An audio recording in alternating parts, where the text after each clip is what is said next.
Rights ہیں جو ہمارا آئین ہمیں حقوق دیتا ہے. جو جمہوریت ہے وہ دفن ہو چکی ہے اور ہو سکتا ہے کہ اس کے بعد مجھے موقع نہ ملے آپ سے مخاطب ہونے کا. اس لیے میں 2-3 باتیں آپ سے کرنا چاہتا ہوں آج. سب سے پہلے پاکستان کی جو قوم ہے وہ مجھے 50 سال سے جانتی ہے. میں پبلک پہ 50 سال سے ہوں. کبھی میں نے نہ پاکستان کے آئین کے خلاف کیا ہوں نہ میں نے کبھی پاکستان کا قانون توڑا ہے. اور میری ہمیشہ جب سے سیاست میں آیا میری ہمیشہ کوشش ہوئی کہ میں جو بھی اپنی جدوجہد کروں وہ پرامن کروں. آئین جو مجھے حق دیتا ہے پرامن احتجاج کا اس کے بیچ میں رہ کے کروں.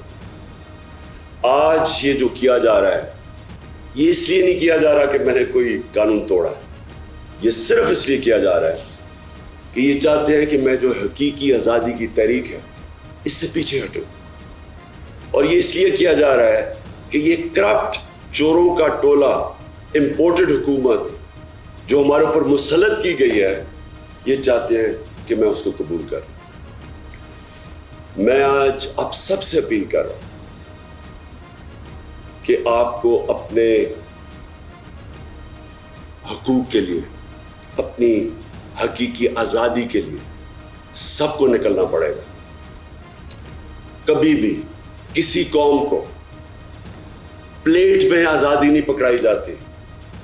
آزادی کے لیے جدوجہد کرنی پڑتی ہے, جہاد کرنی پڑتی ہے, محنت کرنی پڑتی ہے اور وہی قوم پھر اس کو اللہ تحفہ دیتا ہے آزادی کا.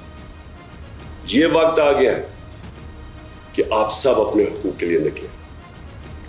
میری جو ساری مشن ہے جو میری زندگی کی جدوجہد ہے وہ آج اللہ اور اس کے رسول کے بعد میری قوم پاکستانی قوم آپ کے ہاتھ پہ ہے. گھر بیٹھنے کا وقت چلا گیا.